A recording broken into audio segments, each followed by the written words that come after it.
Okay, so I just finished shooting enough for 4 videos, or at least the parts that I have to wear makeup for, not the instructional parts.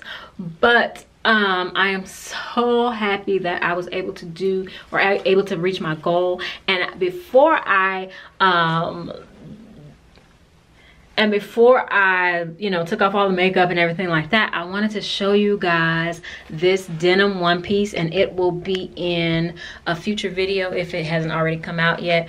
But I took a denim shirt and pants and turned it into a one piece, and it has like the flap out, which you guys know is my thing, one flap out. And it is a one piece though. Isn't that cool? That is so, I love it. I really love it. So I wanted to share it with you guys before it comes out. So hopefully, prayerfully, this video goes out before you guys actually see that, so that you guys will feel as special as I feel that you are. But I have to go get kids, get food and all that kind of stuff. So I'll see you guys tomorrow.